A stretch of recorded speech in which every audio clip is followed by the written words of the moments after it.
Visakha RK beach వద్ద fishing boat మునిగిపోయింది. Engine fail అవ్వడంతో సముద్రంలో బోట్ ఆగిపోయింది. జట్టి నుంచి ఆర్కే బీచ్ కి బోట్ కొట్టుకొచ్చింది.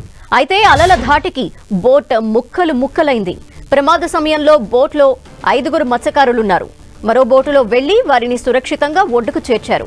ఆ బోటు సైతం ఒడ్డుకు చేర్చే ప్రయత్నం చేసినా విఫలమైంది. బోట్ మునిగిపోవడంతో 20 లక్షల వరకు ఆస్తి నష్టం జరిగిందని మత్స్యకారులు చెప్తున్నారు.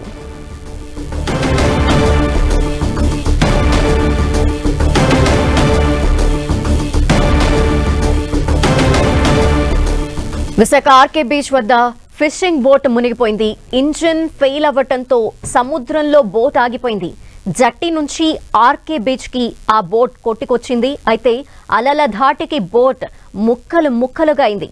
ప్రమాద సమయంలో బోటులో 5 మత్స్యకారులున్నారు. మరో బోటులో వెళ్లి వారిని సురక్షితంగా ఒడ్డుకు చేర్చారు. అయితే ఆ బోటు సైతం ఒడ్డుకు చేర్చే ప్రయత్నం చేసినప్పటికీ విఫలమైంది. బోట్ మునిగిపోవడంతో 20 లక్షల వరకు ఆస్తి నష్టం జరిగిందని మత్స్యకారులు చెప్తున్నారు.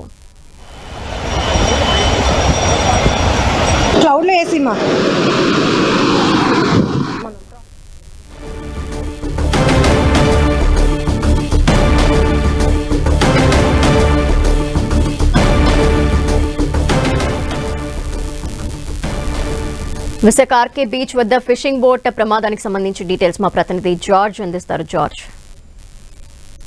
ఫిషింగ్ హార్బర్ వద్ద ఒక బోటు కొట్టుకురావడం జరిగింది. అది ఆర్కే బీచ్ వద్దకు కొట్టుకురావడంతో అక్కడ ఉన్న వాళ్ళంతా కూడా ఏం జరుగుతుందన్న ఒకసారిగా భయాందోళనకు గురయ్యారు. వేట చేసి తిరిగి వస్తుండగా ఇంజిన్ ఫెయిల్ అయ్యి జరిగింది. అయితే ఉదయమే వేటకు వెళ్లిన బోటు అది వస్తూ ఉన్న క్రమంలో వేటను ముగించుకుని వస్తూ ఉన్న క్రమంలో జట్టీకి మైలు దూరం ఉన్న నేపథ్యంలోనే సాంకేతిక లోపం తలెత్తడంతో ఒక్కసారిగా ఆ బోటు మధ్యలోనే ఆగిపోయింది. అయితే యాంకర్ వేసి దాన్ని నిలుపుదల చేసే ప్రయత్నం చేసినప్పటికీ కూడా అది నిలవలేదు. ఒక్కసారిగా అలల తాకిటికి అది ఆర్కే బీచ్ కు ఒడ్డుకు కొట్టుకురావడం జరిగింది. అలల తాకిటికి మొత్తం బోటు మొత్తం కూడా ముక్కలు అయ్యింది. మొత్తం నామరూపాలు లేకుండా బోట్ అనేది తయారవడం జరిగింది. ఆ సమయంలో ఆ వేట తిరిగి వస్తున్న సమయంలో దాదాపుగా 5 మత్స్యకారులు ఆ బోట్ లో ఉన్నారు. మత్స్యకారులంతా కూడా సురక్షితంగానే వారందరిని కూడా వేరే ఒక బోటు ద్వారా రక్షించారు.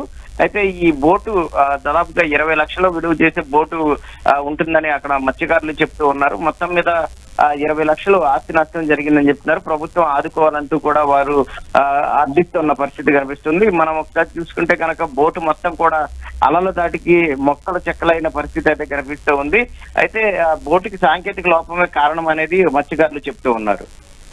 అయితే జార్జ్, ఆల్రెడీ ప్రమాదానికి గురైన ఆ బోట్ ని కూడా తీసుకురావడానికి ప్రయత్నించామని చెప్తున్నారు. సాంకేతిక కారణాలతో అది కుదరలేదా, లేదంటే ఏం జరిగింది అసలు?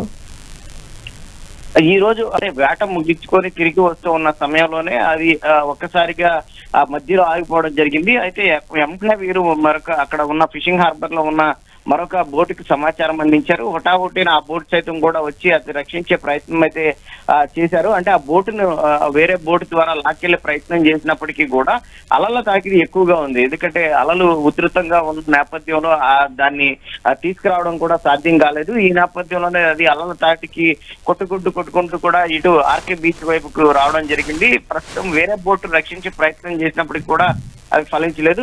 అక్కడ ఉన్న బోట్ లో ఏదైతే వేట సాగిస్తూ వస్తూ ఉన్న బోట్ లో 5 మత్స్యకారులు ఉన్న నేపథ్యంలో వాళ్ళని రక్షించగలిగారు.